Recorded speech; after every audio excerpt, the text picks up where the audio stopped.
Сэлгэр уужим орон зай. Хараа баясгах, үзмжид хараа үз. Эрүүл амьдралыг тэтгэх ногоон байгууламж. Цэвэр агаар, тав тухтай орчин. Тансаг, давтагдшгүй өнгө төрх. Таныг илэрхийлэх тус хийцлэлтэй King Tower. 5 дугаар ээлжийн орон сууцны загварын байранда та бүхнийг урьж байна. King Tower Luxury Apartment. Сайн байцгаана уу хүн төлөвчтэй. Өнөөдөр манай де факто нэвтрүүлгийн зочноор Монголын Боловсролын Төлөөх Сан Үүсгэн байгуулсан Ричард and Мэри Күүк гэж гэр бүлийнхэн оролцож байна. Ричард Эрнест Күүк Монголын Боловсролын Төлөөх Сангийн Үүсгэн байгуулагч. 1930 оны 9-р сарын 7-нд Америк нэгдсэн улс Юта мужийн Pleasant Grove хотод төрсөн. Тэрээр Юта муж дахь Биргам Янгийн их сургуулийг бакалаврын зэрэг, Northwestern их сургуулийг магистрийн зэрэгтэйгээр тус төгссөн. Санхүү эдийн засгийн мэргэжилтэд бөгөөд амьдралынхаа 35 жилийг Ford Motors компанид санхүү эрхэлсэн захирлаас өгсүүлээд удирдах төвшин ажил хийхэд зарцуулж байсан. Тэрээр Монгол улсын сангийн хамтаа хамтран ажиллаж, санхүүгийн системд том ахиц авчирсан. Мөн Улаанбаатар зочид буудлын системээр ажилласан. Сүүлийн 30 жилийн турш хүмүүлийн чиглэлээр ажиллаж байгаа. Мэри Күүк хэл ярианы эмгэг судлаач. Америк нэгдсэн улсын Юта мужийн Midway хотод төрсөн. Биргам Янгийн их сургуулийг тусгай боловсролын мэргэжлээр төгссөн. Тэрээр Монгол улсын засгийн газраас тусгай боловсролын сургалт заалгах мэргэжилтэн шаардлагатай гэсэн хүсэлт гаргасны дагуу 1994 онд Монголд анх удаа ирж багшийн коллежид тусгай боловсролын сургалт явуулж мөн англи хэл зааж байсан байна. Түүнчлэн тэд Монгол улсын их сургуульд санхүү, эдийн засгийн сурах хүчгийг үн төлбөргүй нийлүүлж байсан байна. Good evening. Good evening. Welcome to Mongolia. Thank you. Please let us know about this fund, why and how you have funded it. All right, I'll tell you about it. We came to Mongolia in 1994 because your government wanted someone to come here and teach special education. And our church looked for a person with those abilities. And my wife has those abilities. And they asked us if we would come here. And I said, what do you want me to do? I can't teach special education. And they said, oh, you'll find your way. They knew that I was a businessman. I had passed the CPA examination. I had an undergraduate degree from Brigham Young University and an MBA from Northwestern University in Chicago. Yes. And so they knew that I was well qualified. I had worked for Ford Motor Company for 35 years. You'll find your way. You'll find something to do. And you did? And I did. What was that about? Well, when I got here, I found out that there was a program underway for the government to change the accounting system in the entire nation from Russian to English. And I talked to the Minister of Finance, and he said, why don't you help with that? And I did. I got a couple of Mongolian students to help me. I got Brigham Young University to send books to help. And we launched into that while my wife taught special education. Okay, let's do now first about that special education. Yes. What was that about and where you have started and what was the problem behind? Well, I initially was a speech pathologist, and then I learned a lot about learning disabilities and kind of specialized in that area, and was a teacher in the United States, and had just been appointed a principal when I met Richard. Wow. So I was a principal for 8 days. Okay. You had to leave. And I Your had new to leave. position, just principal. Right, but Where was it? It was in Sandy, Utah. Uh-huh. And I had received 3 degrees from Brigham Young, my undergraduate, my master's, and then an educational administration degree. So that's why I was going in to be an administrator. And I met Richard along the way, and then I moved to Detroit. But then when we were asked to come here... Where he was working as a Ford manager. He had retired by then, but I lived in Detroit. But then they asked if I could come, and I said yes, I could teach. They wanted me to teach in a university. And so they assigned me to the Bokshing College, Ministry of Education here. Okay.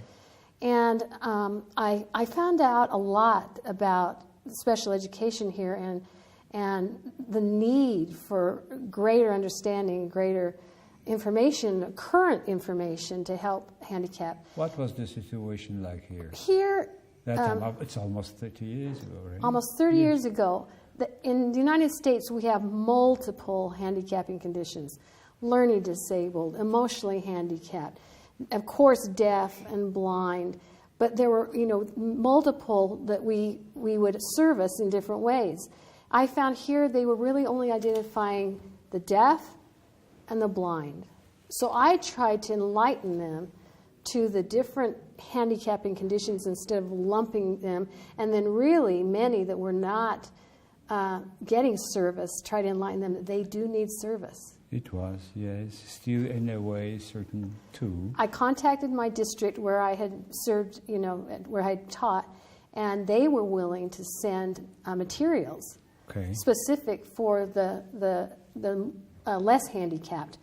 And so we received a lot of those that helped, it was helpful at the Bokshing College. And then I did a lot of teaching of English, a lot of teaching of English. Okay. How many students altogether there were? Oh, I have no idea. I would teach at the Bokshing College. I taught at the trade union. I taught at the State Department store. I taught regularly at school number 3. Wow. So I was busy. Yeah, I can say that. And the situation now, I mean, have you felt certain change started in somehow during your initial years and now? Frankly, I felt he was more successful than I. He found, that the Minister of Finance worked very well with him. I think he made a huge impact. He worked at the Ulaanbaatar Hotel with their system, and we went there yesterday. And they were delighted, and there were even some people who had worked there who remembered him.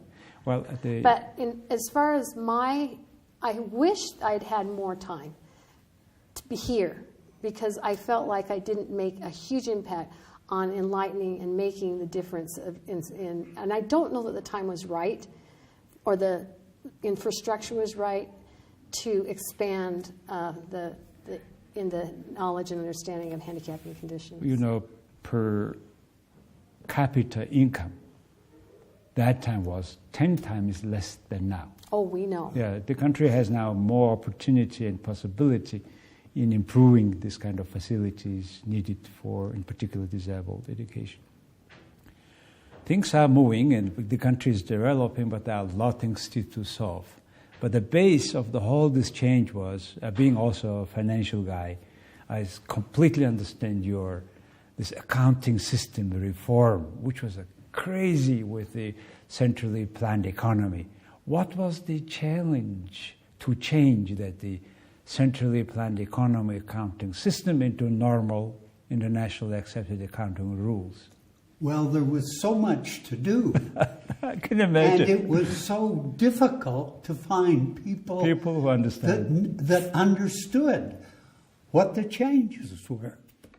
But he was able to get these books from Brigham Young University, current accounting books, and they went to the Mongolian National University. And also the Economic Institute of Mongolia. After there were other books are coming, there was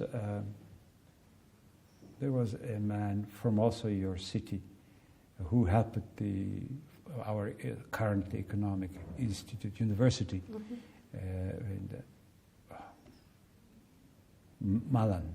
Oh, Malin Jackson. Yes, Malin Jackson. Yes. Who also looks like continued your mission here. And we need to say a lot thanks to you guys for enlightening that time with. Actually, you were the first frontier coming to help Mongolians. And now, let's talk about now. You later on founded that endowment, education endowment fund. Why and how, when you have decided to do so? Well, after a year here, the church wanted to change my assignment. And I was called as the first mission president. Okay. And I had to go back to the United States to be trained for that job. By then, however, I had recognized that although you had universities here, they were very inferior to the universities that I was familiar with. And I knew that you needed help with your higher education. So after I finished being trained for only a week in the United States, I came back to Mongolia and I flew to Hawaii to talk to the president of the BYU Hawaii University about Mongolian students and how we could train them. And they acquainted me with the possibility of an endowment. And they also told me about the iWork program, which is a program that permits students that are going to college to the BYU school to work part-time to fund their education. The Polynesian Cultural Center is just adjacent, so it provided many, many jobs. And so any of the Mongolians that you know that have gone there have typically worked at the Polynesian Cultural Center, or they worked on campus, you know, custodial, different things, but they could always get a job to help fund their education. It was partial covering their cost, or it Covering was their tuition. Yeah, coming half of tuition. Well, they had to work toward paying it, and then, well. Was it difficult for Mongolian students to do so? The language barrier, then the financial? Well, yes, there were all those things.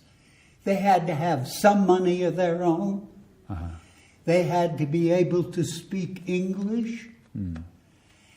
But they had, and then they had to pass the entrance requirements for the university. Yes, GMAT. And I had nothing to do with that. Okay. You should also know that prior to his going there, 5 Mongolians who were not of our, you know, of our faith had gone to BYU Hawaii, and I think it was your friend Ken Beasley that had arranged for them to go to BYU Hawaii, so we had kind of a little pilot going at the time that we stopped. They were already studying at the BYU in Hawaii. Right.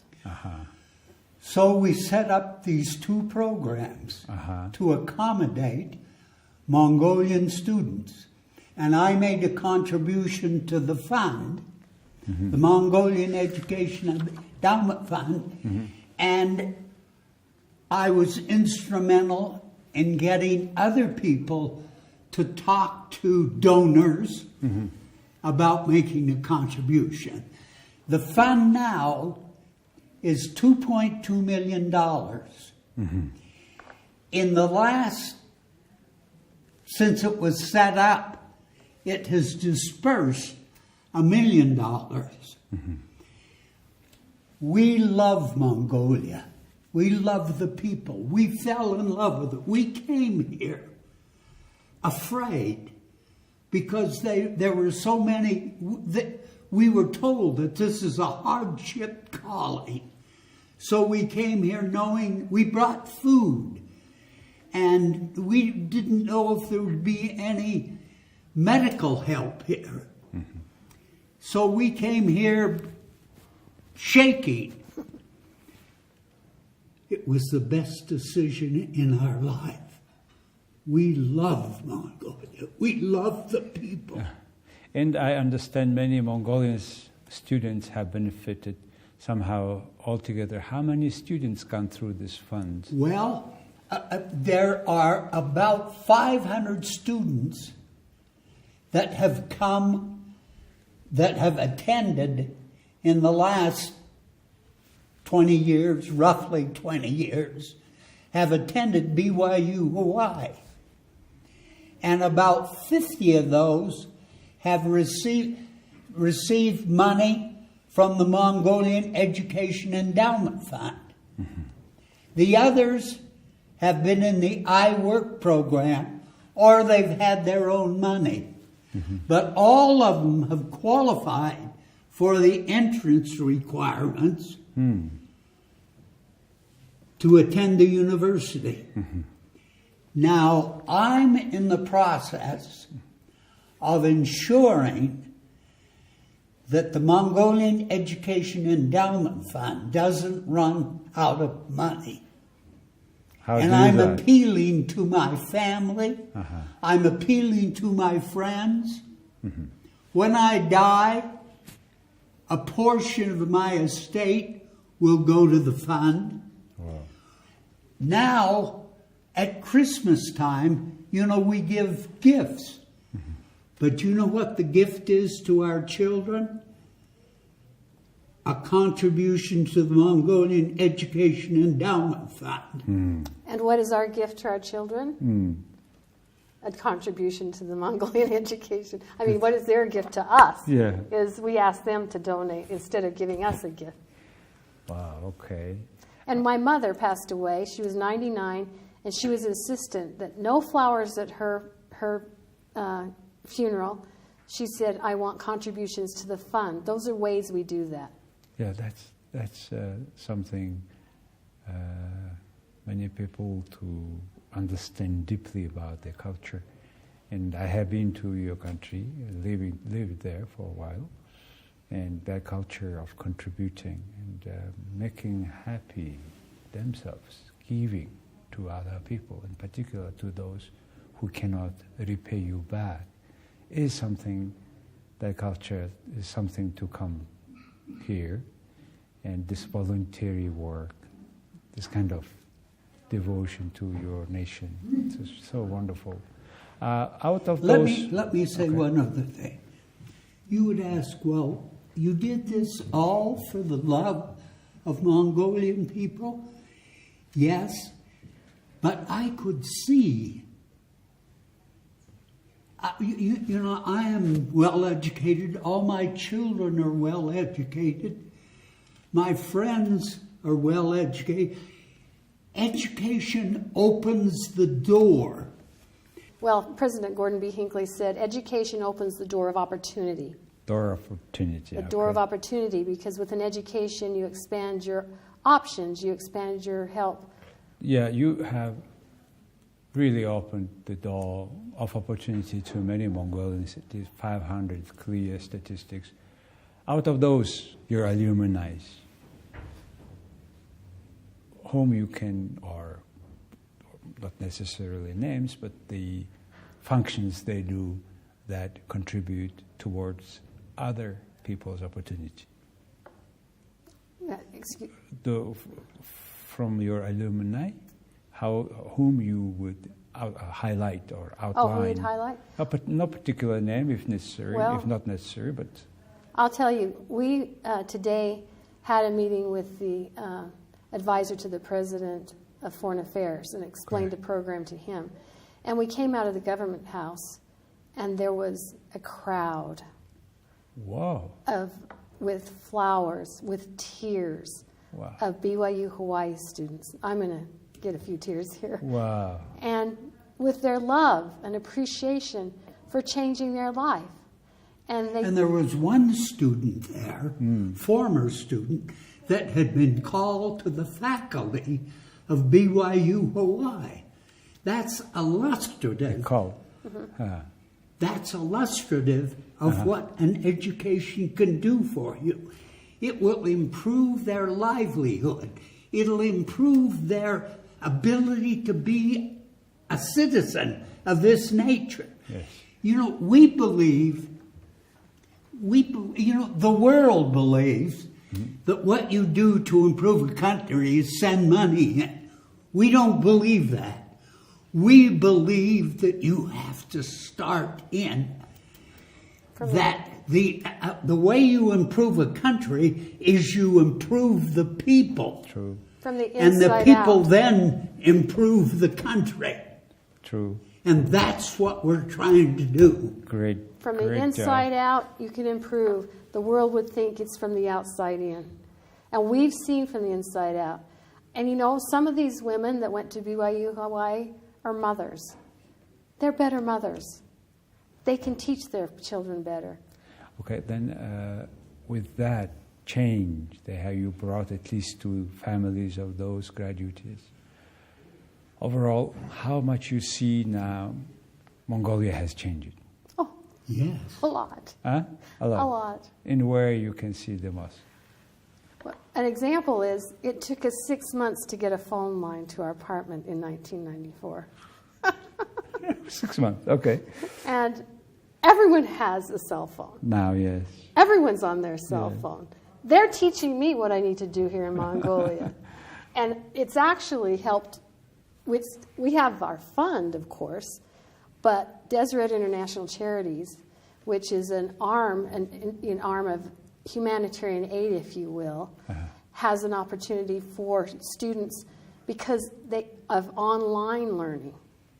So they can learn English. It's called English Connect. So this online learning is supported by this Supported by program. Deseret International Charities. Okay. This is a brochure you can have. Okay. And it's in Mongolian, but that's just one aspect, is the English Connect. Okay. They can also, we believe, how do you change a person from the inside out? You give them skills, self-reliant skills. What kind of an education will help True, me? yes. Technical's good too, not just a higher degree. We give them opportunities. Well, how can I improve my employment? You can take classes on that. How can I improve my family finances? What should I do to prepare for a disaster? There was a Zod in 1999. Yes, and very Zod, Deseret 2 International years in a Charities row. came in and they helped the nomads out, and they volunteered and gave food and support. They have a water project to improve the water. There's education. So Deseret, they do medical. They've done some vision work, giving help with, doctors will come in and help with vision. This is not just in Mongolia, you need to know, because it's done throughout the world through Deseret International Charities. Now, And they also are working with our universities because they're well connected, and through the cooperation of BYU Provo and Deseret International Charities. I don't know if you've heard about the GARE project. GARE project here in Mongolia. Here in Mongolia, the mechanical engineers found the problem with pollution and all the GAREs that are burning coal. Yes. So they came up with an electric heater for the GARE. And they're doing studies right now on how that could help improve the air pollution, true, but how it can more efficiently heat a GARE. They also worked on how we can better insulate a GARE. And they were here, I'm not sure the year, maybe 2 years ago, met with the Prime Minister, who's now your current president. But these are the students. These are the mechanical engineering students who explained this GARE project to your current president. Well, the heating and the insulation is becoming so important issue in Mongolia at this time, when in particular the coal burning causing a lot of air pollutions, and the efficiency of the heating system is so keen, and I'm glad that your professionals have contributed to this end. They're monitoring it too from Provo. So they get air readings from inside the GARE because they were concerned also about the toxicity inside the GARE. Yes. And so they're monitoring cellular-wise, on gears that have this kind of a system versus those that do not. So I think they're making a lot of progress with that. By phone, they know exactly what degrees that pollution comes to, etc. So you asked initially, how has Mongolia changed? I'd say it's phones. Phones, cell phones. You know, we have 3.3 million people, but we have more than 4 million cell phones. Unbelievable. And 2.7 million Facebook subscribers. Really? And the communication goes mostly through Facebook. And there are many different groups in Mongolian language. Facebook can work in many languages. So really we have a truly digital community. And I'm in on that because I get a Mongolian feed from the Church of Jesus Christ of Latter-day Saints, and I can just put C translation. So I know what's going on a little bit in Mongolia. My final question to you guys. You have such an experience, such an interest in life, particularly devoting to a completely different nation. You spent so many years of your life. Tell us, please, how important is the bringing up or behavior, what is inside of a child compared with education? We say, we call it the word bringing up, you understand that, right? Bringing up and education. First, it's to be a person. Second, to be a knowledgeable person. What would be your take on that issue? Well, you know, when I pray that my family will have good marriages, good health, faith in the Lord Jesus Christ, and they will be able to raise their children in the light of Christ. That's basic. And education will open opportunity doors for them. Faith. But they have to have these basic, you know, good marriages, good faith, good health. You know, and then find some doors of opportunity to open. And that makes a successful human being. And we believe that we should love God and we should love our neighbor. Why did we come to Mongolia? Because you are our neighbor. You are our brother. Nyanjan said that to us. We even say we have two physical neighbor countries, and we have also third neighbor, which is a concept of our foreign policy. In that sense, America and also many other countries are our third neighbors.